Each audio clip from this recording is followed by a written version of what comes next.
વિદ્યાર્થી મિત્રો, આગળ આપણે ઉદાહરણમાં 7 ઉદાહરણ સુધી જોયા હતા. તો હવે 8મું ઉદાહરણ આપણે જોઈએ. તો ઉદાહરણ નંબર 8 એની રકમ આપણે વાંચશું.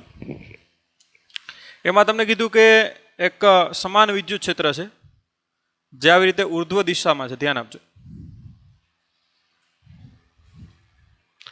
વિદ્યુત ક્ષેત્રનું મૂલ્ય તમને આપી દીધું. રકમમાં જોજો 2 × 10⁴ ન્યૂટન અપોન કુલમ આપ્યું છે. વિદ્યુત ક્ષેત્ર ખબર છે, એની દિશા ધનથી કઈ તરફ હોય? ઋણ તરફ હોય. હવે આ વિદ્યુત ક્ષેત્રમાં એક ઇલેક્ટ્રોન આવી રીતે શું કરે છે? મુક્ત પતન કરે છે.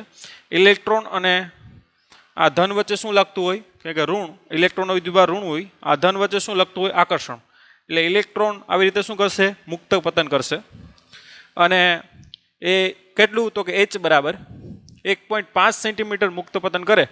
અહીંથી કેટલું? 1.5 સેન્ટીમીટર મુક્ત પતન કરે તો ઇલેક્ટ્રોનને કેટલો સમય લાગે?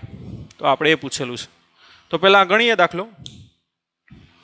તો આપણે ખ્યાલ છે કે ઇલેક્ટ્રોન એક વિદ્યુતભાર છે. એને વિદ્યુત ક્ષેત્રમાં મૂકો તો બળ લાગે, અને બળ લાગે તો એને પ્રવેગ મળે. અને કેવી ગતિ કરશે? અચળ પ્રવેગી ગતિ કરશે.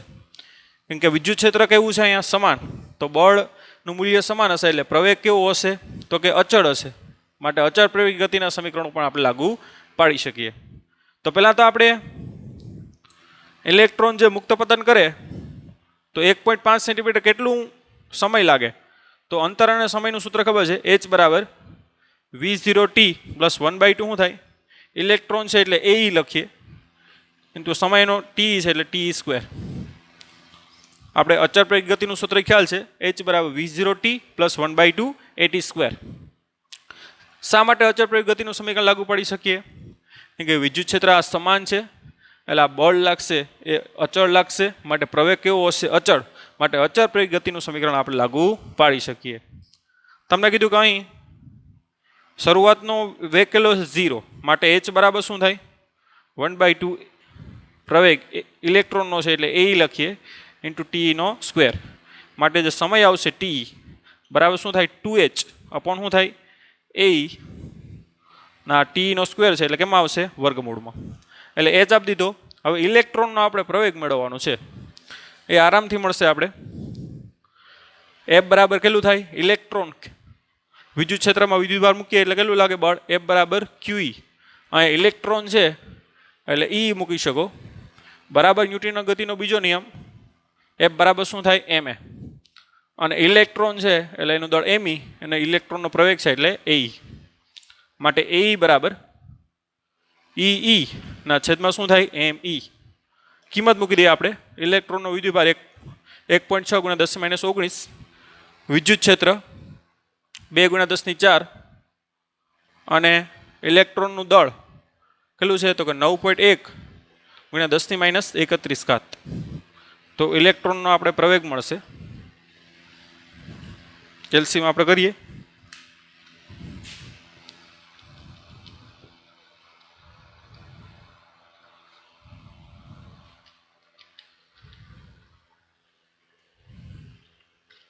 આવશે 0.35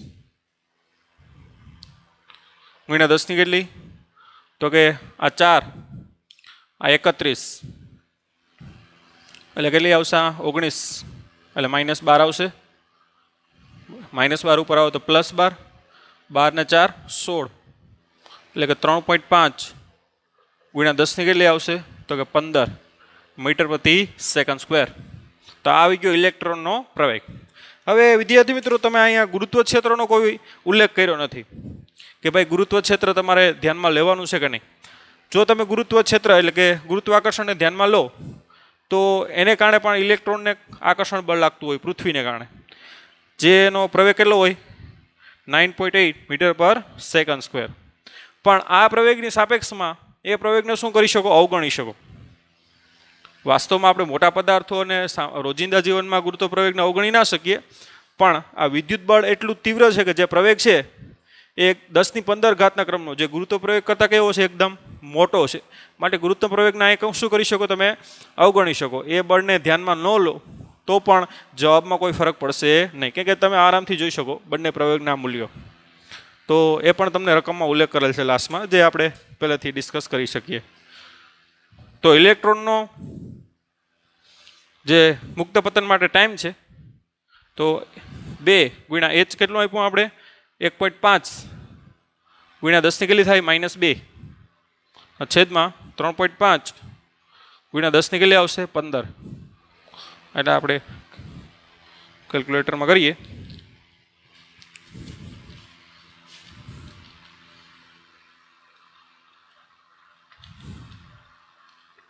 એ આવશે 0.857 ગુણ્યા 10 ની કેટલી આવશે 15 આવે તો માઇનસ ઉપર એટલે -17. એટલે એકી ઘાત છે એટલે વર્ગમૂળ ના નીકળે, બેકી કરો, બેકી કરી નાખીએ આપણે એટલે 8.57 ગુણ્યા 10 ની કેટલી થાય -18.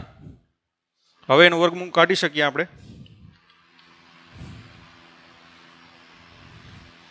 8.57 નું વર્ગમૂળ 2 પોઈન્ટ કેટલું થાય 92 અથવા 93, કારણ કે 2 પછી 7 આવે છે એટલે 2.93 ગુણ્યા 10 ની માઇનસ કેટલી થાય 10 ની -18 ની કેટલી થાય 10 ની -9 સેકન્ડ, અથવા તો 2.93 નેનો સેકન્ડ.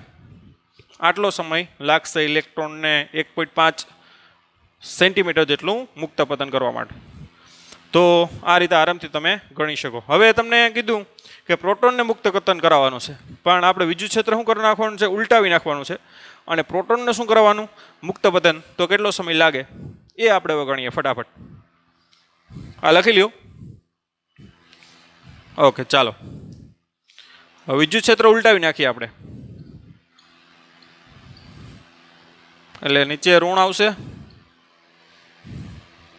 ને ઉપર શું આવશે ધન. વિદ્યુત ક્ષેત્ર આટલું જ રાખવાનું છે. પ્રોટોનને પણ એટલો જ મુક્ત પતન કરાવવાનું છે. પ્રોટોનનો વિદ્યુતભાર ધન હોય એટલે ધન અને ઋણ વચ્ચે શું લાગે આકર્ષણ, અને આવી રીતે પ્રોટોન શું કરશે મુક્ત પતન કરશે. વિદ્યુત ક્ષેત્ર ના ઉલટાવો અને એમને એમ રાખો અને પ્રોટોન મૂકો તો ઉપર તરફ જાય, કેમ કે ગુરુત્વ ક્ષેત્ર તો અહીં આપણે અવગણી જ શકીએ, એટલે એમ પણ કરો તો ચાલે. આ તો રકમમાં એમ કીધું એટલે એ પ્રમાણે રાખીએ. તો અહીંયા શું આવશે પ્રોટોનનો પ્રવેગ અને પ્રોટોનને લાગતો સમય, એટલે અહીંયા શું આવશે પ્રોટોન, તો અહીંયા શું આવશે પ્રોટોન. એટલે પ્રોટોનનું દળ આવશે અને પ્રોટોનનો પ્રવેગ, માટે પ્રોટોનનો પ્રવેગ બરાબર. વિદ્યુતભાર તો ઇલેક્ટ્રોન અને પ્રોટોનનો સરખો જ હોય, એટલે અહીંયા શું આવશે પ્રોટોનનું દળ જે 1.67 ગુણ્યા 10 ની માઇનસ કેટલી હોય 27 ઘાત, તો એટલો જ ચેન્જ આવશે.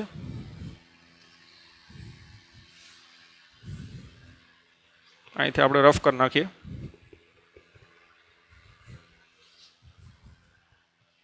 તો એમાં લાંબુ કંઈ એડ થતું નથી. ચાલો પ્રોટોનનો પ્રવેગ મેળવીએ. 1.6 ગુણ્યા 2 ભાગ્યા 1.67, તો એ આવશે 1.92 ગુણ્યા 10 ની કેટલી આવશે અહીંયા 1927, એટલે કેટલી આવશે -8. -8 ઉપર આવો તો +8, એટલે 8 ને 4 12 મીટર પર સેકન્ડ સ્ક્વેર. આ પણ પ્રવેગ છે, ગુરુત્વ પ્રવેગ કરતાં ખૂબ જ કેવો છે મોટો છે, એટલે ગુરુત્વ પ્રવેગને અહીંયા શું કરી શકીએ અવગણી શકીએ, એટલે બળને ધ્યાનમાં લો તો પણ ચાલે. નકર આ બંને બળો ધ્યાનમાં લેવા પડે. ખ્યાલ આવ્યો તમને? F બરાબર E પ્લસ mg, પણ mg એકદમ નાનું મળે આના સાપેક્ષમાં, એટલે mg ના લાવતો ચાલે બસ. ઓકે, માટે પ્રોટોનને લાગતો સમય TP is equal to 2. h કેટલું છે 1.5 ગુણ્યા 10 ની -2 છેદમાં AP કેટલું આવ્યું તો કે 1.92 ગુણ્યા 10 ની 12, માટે આવશે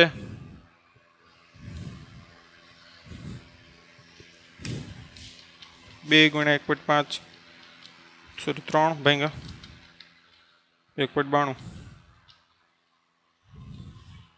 તો આવશે 1.56 ગુણ્યા 10 ની કેટલી આવશે 12 ઉપર તો -12 એટલે -14, તો 1.25 ગુણ્યા 10 ની માઇનસ કેટલી આવશે તો કે 7 સેકન્ડ બરાબર, અથવા તો 12.5 ગુણ્યા 10 થી માઇનસ કેટલી આવશે સોરી 0. એમ ના કરો અને માઇક્રોમાં કરવું હોય તો કેટલું થશે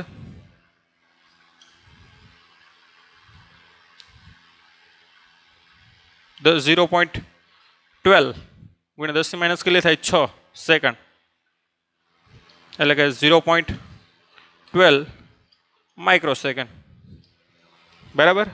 તો આપણે ઇલેક્ટ્રોનનો કેટલો સમય લાગ્યો હતો 2.93 નેનો સેકન્ડ લાગ્યો હતો એટલે સમય કેવો લાગ્યો હતો ઓછો. જ્યારે આને સમય કેવો લાગે વધારે એટલે કે માઇક્રોમાં છે ધ્યાન આપજો. આ નેનોમાં છે 10⁻9 આ 10⁻6 એટલે કયો સમય વધારે કહેવાય તો કે પ્રોટોનને સમય વધારે લાગે.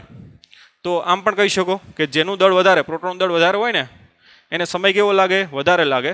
વિદ્યુત ક્ષેત્રમાં ધ્યાન આપજો વિદ્યુત ક્ષેત્રમાં જેનું દળ કેવું હોય જે વિદ્યુત ભારનું દળ વધારે હોય ને એને સમય પણ કેવો લાગે વધારે લાગે અને જેનું દળ ઓછું હોય એનો સમય કેવો લાગે ઓછો. જ્યારે ગુરુત્વ ક્ષેત્રમાં અલટું છે. ગુરુત્વ ક્ષેત્રમાં ખ્યાલ છે કે દળ છે એના ઉપર સમય આધાર રાખતો નથી. તમે 5 કિલોનું મુક્ત પતન કરાવો કે 50 કિલોનું કરાવો કે 2 કિલોનું કરાવો બધાને લાગતો સમય કેવો છે સેમ.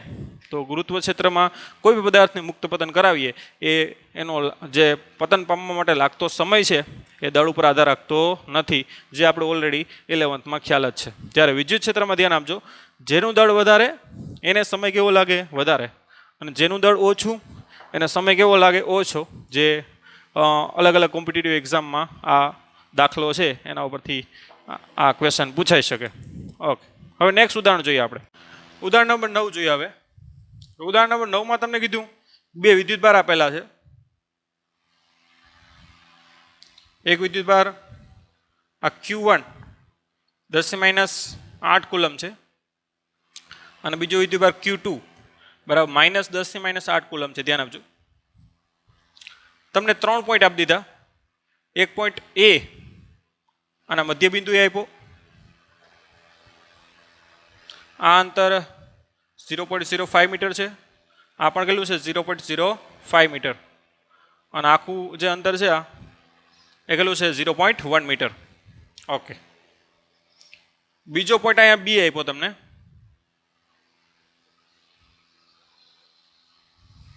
આ કેટલા અંતર છે કે 0.05 મીટર છે અને ત્રીજો પોઈન્ટ C અહીંયા આપ્યો છે. આ અંતર 0.1 મીટર છે આ અંતર પણ 0.1 મીટર. ઓકે તો આ 3 પોઈન્ટ A B અને C આગળ વિદ્યુત ક્ષેત્ર તમને મેળવવાનું કીધું કારણ કે અહીંયા વિદ્યુતભારો છે એને કારણે અહીંયા વિદ્યુત ક્ષેત્ર હશે એ આપણે મેળવવાનું છે. તો આપણે એ બિંદુ આગળ વિદ્યુત ક્ષેત્ર મેળવીએ. તો એ બિંદુ આગળ વિદ્યુત ક્ષેત્રની વાત કરીએ તો આ Q1 ને કારણે વિદ્યુત ક્ષેત્ર કઈ દિશામાં હશે તો કે આ બાજુ હશે. એટલે કે ધનમાંથી વિદ્યુત ક્ષેત્ર રેખાઓ બહાર નીકળે ઋણમાં દાખલ થાય એટલે Q2 ને કારણે પણ વિદ્યુત ક્ષેત્ર કઈ બાજુ હશે એ બાજુ જ. એટલે બંને વિદ્યુત ક્ષેત્ર કઈ દિશામાં થાય એક જ દિશામાં. માટે એનો સદિશ સરવાળો શું થાય E1 + E2. માટે ડાયરેક્ટ તમે લખી શકો કે એ બિંદુ આગળ વિદ્યુત ક્ષેત્ર કેટલું થાય તો કે E એ કહી દઈએ આપણે. તો E એ બરાબર શું થાય આકૃતિ ઉપરથી બંને એક જ દિશામાં છે એટલે શું થાય સરવાળો. હવે E1 એટલે ખ્યાલ છે બિંદુવત વિદ્યુતભારનું વિદ્યુત ક્ષેત્ર KQ1 ના છેદમાં શું થાય R1² E2 એટલે KQ2 ના છેદમાં R2². હવે Q1 અને Q2 બે સેમ છે અને R1 અને R2 પણ સેમ છે. ધ્યાન આપજો R1 છે અને આ શું છે આપણું R2. માટે તમે લખી શકો આમ કે Q1 બરાબર Q2 બરાબર Q લઈ લો તોય ચાલે અને R1 બરાબર R2 બરાબર શું લઈ લો R. તો કેટલું થાય E એ બરાબર 2KQ ના છેદમાં શું થાય R² બરાબર. માટે કિંમત મૂકી દો. બે વખત તમારે કિંમત ન મૂકવી પડે એટલે આ લખી નાખ ચાલે. 2 ગુણ્યા K એટલે કેટલું છે 9 × 10⁹ અને વિદ્યુતભાર Q નું મૂલ્ય કેટલું છે 10⁻8 છેદમાં R1² સોરી R² કેટલું છે R1 બરાબર R2 0.05 એનો શું છે વર્ગ. તો આપણે કરી નાખીએ. 18/0.05 બે વખત કરીએ તે આવશે 7200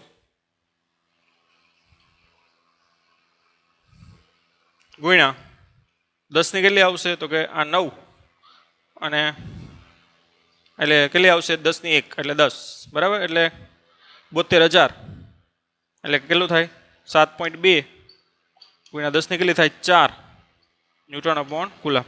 તો એ આગળનું શું આવી ગયું વિદ્યુત ક્ષેત્ર બરાબર 7.2 ગુણ્યા 10 ની 3 ના એક કેટલી થાય 10 ની 4. ઓકે હવે બી આગળ વિદ્યુત ક્ષેત્ર મેળવીએ. તો બી આગળ વિદ્યુત ક્ષેત્ર અહીં પહેલા જો આકૃતિ ઉપર કે આને કારણે વિદ્યુત ક્ષેત્ર Q1 ને કારણે કેટલું હશે આ બાજુ હશે E1 અને Q2 ને કારણે કેટલું હશે આ બાજુ E2. અહીંયા સિમ્બોલ E1 E2 લીધા આ બીજો દાખલો થઈ ગયો તો અહીંયા પણ E1 E2 સિમ્બોલ લખી શકો નો પ્રોબ્લેમ. આ અંતર કેટલું છે R1 જે કેટલું 0.05 મીટર છે અને આ અંતર R2 થાય એ કેટલું થાય 0.1 મીટર આ 0.05 વત્તા 0. એટલે આપણે 0.1 મીટર પ્લસ 0.05 એટલે કેટલું થાય 0.15 મીટર. ઓકે તો હવે આ બંને અહીંયા જો બી આગળ બંનેની દિશા પરસ્પર કેવી છે વિરુદ્ધ માટે બી આગળ વિદ્યુત ક્ષેત્ર કેટલું થાય E1 માઇનસ શું થાય E2. તો લખશું આપણે કે બી આગળ વિદ્યુત ક્ષેત્ર કેટલું થશે તો કે EB બરાબર E1 મોટું હોય E1 માઇનસ શું થાય E2. E1 શા માટે મોટું કે આ અંતર ઓછું છે આ અંતર વધારે છે માટે E1 કેવું થાય મોટું માટે E1 માઇનસ E2 એનો સદિશ સરવાળો થઈ ગયો કેમ કે બંને પરસ્પર કેવા છે વિરુદ્ધ. E1 એટલે શું થાય તો કે KQ1 ના છેદમાં R1 સ્ક્વેર E2 એટલે KQ2 ના છેદમાં શું થાય R2 સ્ક્વેર. અહીંયા R1 અને R2 અલગ છે ધ્યાન આપજો માટે KQ કોમન નીકળશે Q વિદ્યુત ભાર મૂકી દો તો ચાલે કિંમત. ચાલો 9 ગુણ્યા 10 ની 9 કેને આપણે સામાન્ય કાઢી લીધો ધ્યાન આપજો. Q1 એટલે કેટલું છે 10 ની 8 માઇનસ 8 ના છેદમાં કેટલું R1 એટલે 0.05 એનો વર્ગ માઇનસ 10 થી માઇનસ 8. હવે અહીં ધ્યાન આપજો Q2 કેટલું છે 10 થી માઇનસ 8 પણ ઓલરેડી એની દિશા આપણે લઈ લીધી એટલે આ માઇનસ આપણે લેવાનું થતું હોય નહીં. ઘણા વિદ્યાર્થીઓને અહીંયા જ ભૂલ કરે છે કે આ માઇનસ લઈ લે પાછો અહીંયા એટલે માઇનસ માઇનસ શું થઈ જાય પ્લસ થઈ જાય પણ ધ્યાન આપજો આપણે ઓલરેડી દિશા એની લઈ લીધી છે એટલે એની માઇનસ સંજ્ઞા હવે લેવાની નથી. તો 10 થી માઇનસ 8 છેદમાં R2 એટલે કેટલું છે 0.15 એનો શું આવશે વર્ગ. તો 10 થી માઇનસ 8 સામાન્ય નીકળે અને 10 થી માઇનસ 9 વારે એડ થાય તો કેટલી થઈ જાય આ 10 થી માઇનસ 8 સામાન્ય એટલે 9 માંથી 8 જાય તો 1 એટલે કેટલા થઈ જાય 90. કૌંસમાં શું આવશે તો કે 1/0.05 નો વર્ગ આવશે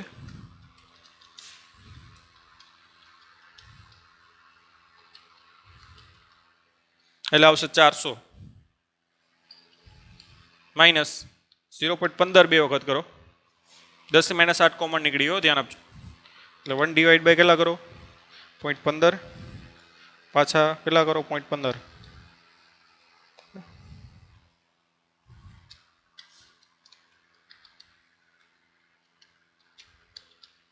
એટલે એ આવશે 44.44 એમાં 400 કાઢો ગુણ્યા કેટલા કરો 90 તો એ આવશે 32,000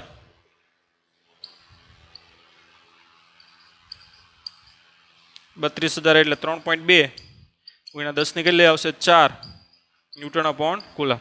તો આ આવી ગયું આપણું બી આગળનું વિદ્યુત ક્ષેત્ર. ઓકે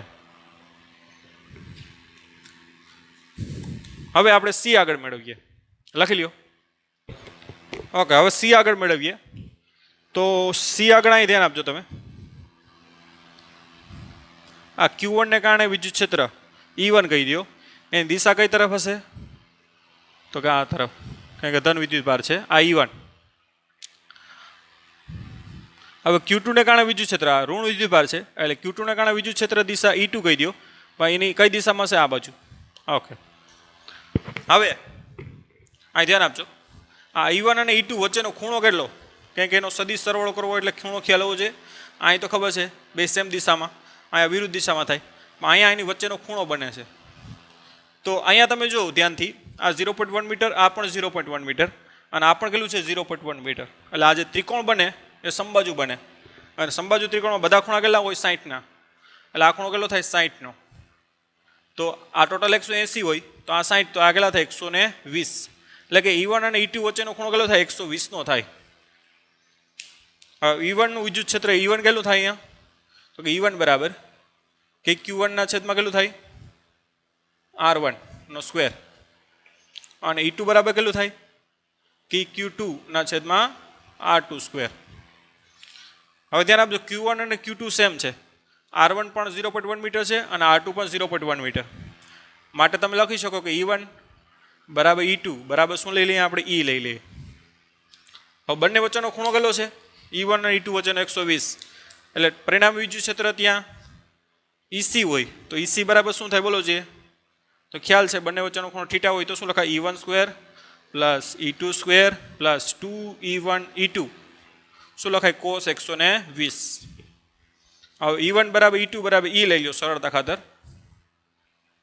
માટે શું લખી શકો કે E સ્ક્વેર પ્લસ 2EE એટલે કેટલું થાય 2E સ્ક્વેર અને cos 120 કેટલા થાય આપણે ખ્યાલ છે -1/2 એટલે બે કેન્સલ થાય -E સ્ક્વેર અને પ્લસ E સ્ક્વેર કેન્સલ થાય એટલે E સ્ક્વેરનું વર્ગમૂળ કેટલું થાય E માસે EC બરાબર શું થાય E અને E બરાબર લખી શકો KQ1 ના છેદમાં R1 સ્ક્વેર અથવા KQ2 ના છેદમાં R2 કે બે સેમ છે 9 × 10⁹ Q1 એટલે 10⁻8 છેદમાં R1 કેટલું છે 0.1 એનો શું છે સ્ક્વેર 0.1 એટલે 10 કેટલી થાય 10-1 નો વર્ગ એટલે 10-2 બરાબર 10-2 અહીં કેન્સલ થાય તો કેટલી આવે 10-6 9 માંથી 6 જાય તો કેટલી આવે તો કે 3 9 × 10 ની કેટલી આવશે 3 N/કુલમ. તો આ રીતે આરામથી સી બિંદુ આગળ પણ વિદ્યુત ક્ષેત્ર મેળવી શકો.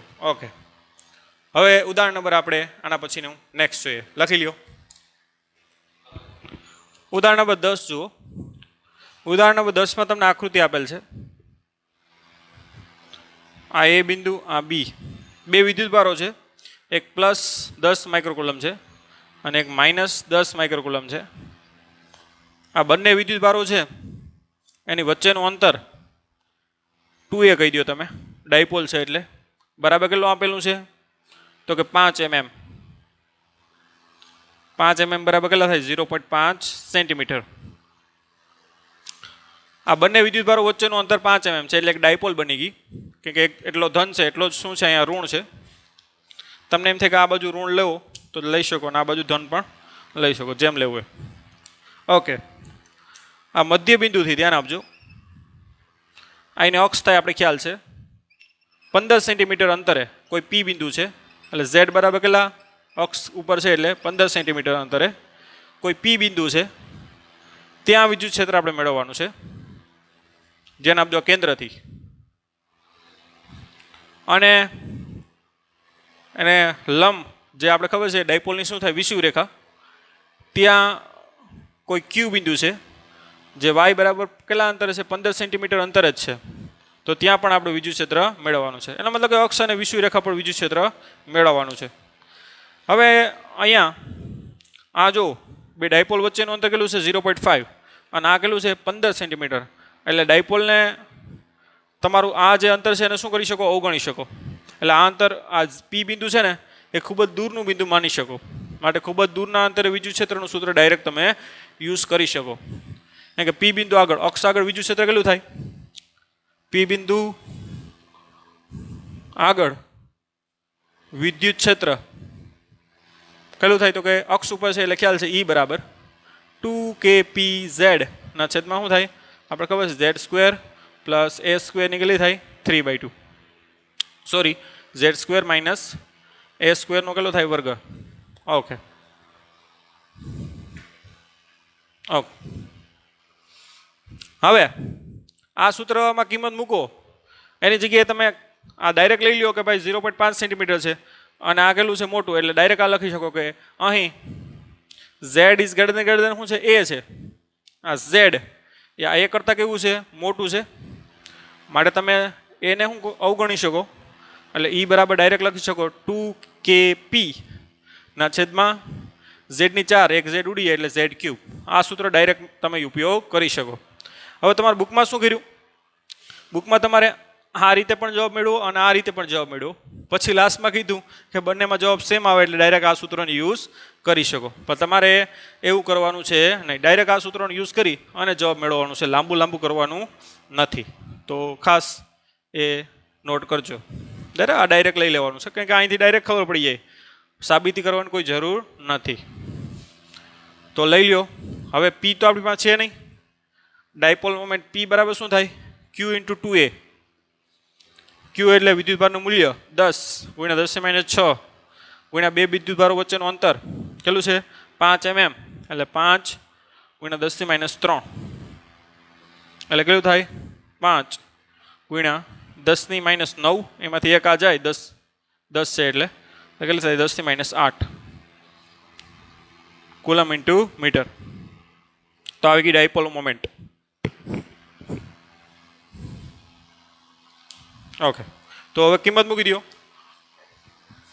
બે અહીંયા મૂકીએ ચાલો 2 કે એટલે 9 ગુણ્યા 10 ની 9 પી એટલે 5 ગુણ્યા 10 - 8 છેદમાં ઝેડ એટલે 15 એટલે 15 ગુણ્યા 10 - 2 એનો શું આવશે ઘન ફટાફટ કેલ્ક્યુલેટરમાં કરો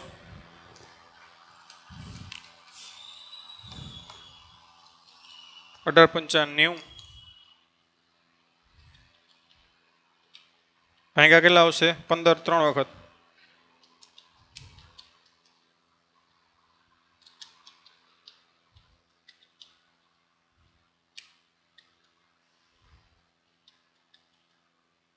તે આવશે 0.0266 આવે છે એટલે હું નાખીએ 267 ગુણ્યા 10 ની કેટલી આવશે અહીં 9 અહીં -8 એટલે 1 આવે અને 10 - 6 ઉપર આવે તો શું થઈ +6 6 ને 1 7 એટલે કેટલી થાય 2.67 ગુણ્યા 10 ની કેટલી આવશે આ 2 પોઈન્ટ આમ જાય એટલે 10 - 2 કાઢી નાખો એટલે કેટલી આવે 5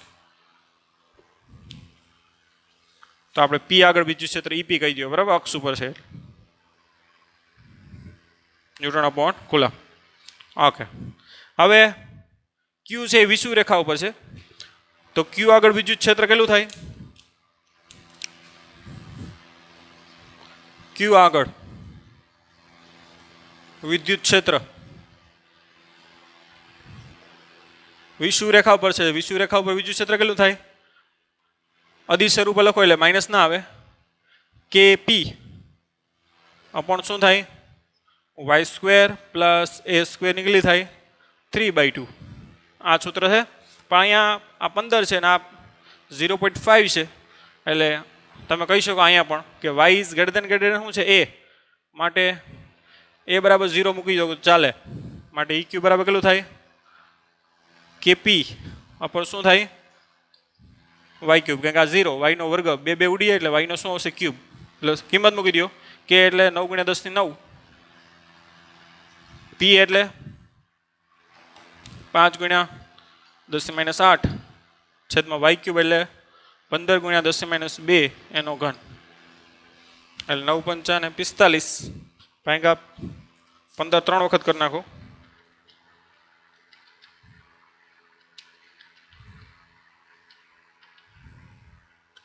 એટલે આવશે 0.0133 આવે છે ગુણ્યા 10 ની કેટલી થાય આ 10 - 8 જાય તો 1 વધે આ 10 - 6 ઉપર આવે તો પ્લસ એટલે 10 ની કેટલી થાય 7 એટલે 1.33 ગુણ્યા 10 ની કેટલી આવશે 2 થાય 2 કાઢી નાખો એટલે 5 ન્યૂટન અપોન કુલમ.